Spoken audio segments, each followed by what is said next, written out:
He shoved the boy so hard his book scattered across the marble hallway. The rich kid laughed. Everyone else watched. Because power protects the cruel, until the truth finally comes for them. This is untold justice, where wealth can buy anything except a clean past. If you believe arrogance always pays its debt, like this video and stay with us. Elias Thorne was the kind of rich teenage boy people whispered about long before he entered the room. 17 years old, custom-tailored uniform, shoes worth more than some people's rent. His father owned Thorne Industries, a company so wealthy even the school board bowed when he passed. And Elias? He carried that power like a weapon. Every morning he walked into Winslow Academy with the confidence of someone born untouchable. And every morning he made one boy's life unbearable. Danny Rivera. Quiet. Skinny. Wore the same worn-out shoes every day. A scholarship kid from the poor side of town. Elias tormented him for it. Pushed him in hallways. Mocked his lunches. Called him Charity Case so often it became his nickname. Teachers tried to intervene. But discipline slips disappeared. Detention records were erased. Because Elias Thorne wasn't just a student, he was a legacy. One afternoon, after knocking Danny's lunch to the floor, Elias smirked. "Go ask your broke parents for another one, if they're even around." The cafeteria went silent. Danny clenched his fists, but he didn't fight back. He just whispered, "At least my parents wanted me." Elias froze. Anger twisted his face. He pushed Danny again. Harder. A teacher rushed in.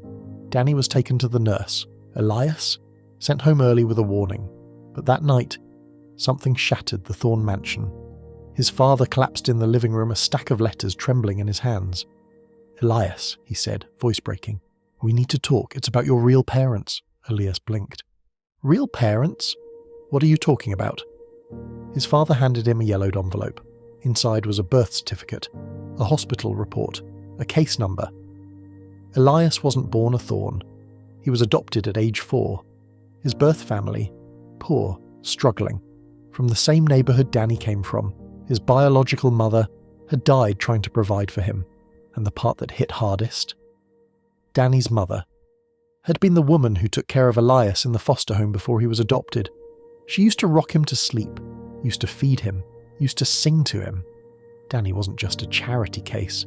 He was the son of the woman who once protected Elias when no one else would.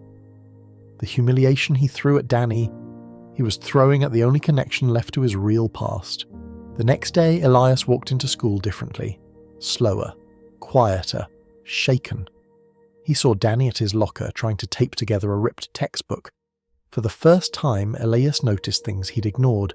Danny's tired eyes, his bruised arms from carrying his little sister to daycare every morning, the way he never ate breakfast.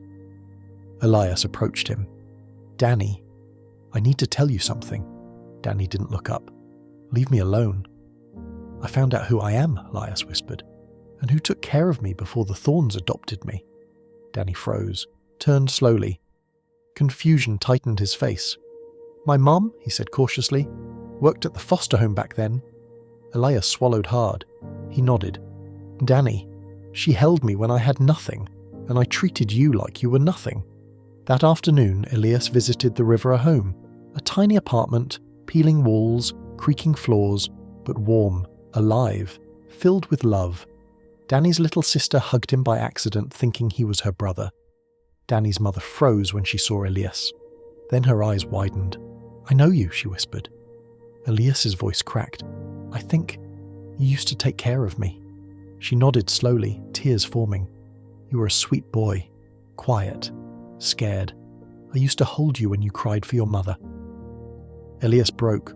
All the cruelty, all the pride, all the armour he wore, fell apart. "I'm so sorry," he whispered. Danny's mother placed a hand on his shoulder. "Son, you aren't defined by where you came from, but you're responsible for how you treat others." Danny stepped forward. By the end of the month, Elias withdrew all complaints against Danny, paid for Danny's textbooks and lunches anonymously, joined the community centre Danny volunteered at, started tutoring kids from his old neighbourhood, kids who reminded him of who he once was. For the first time in his life, Elias Thorne wasn't rich because of his money. He was rich because he finally understood compassion, because the truth he once feared, save him, If you believe power means nothing without empathy, like, share and subscribe. Comment below, should Elias deserve forgiveness, or should he earn it?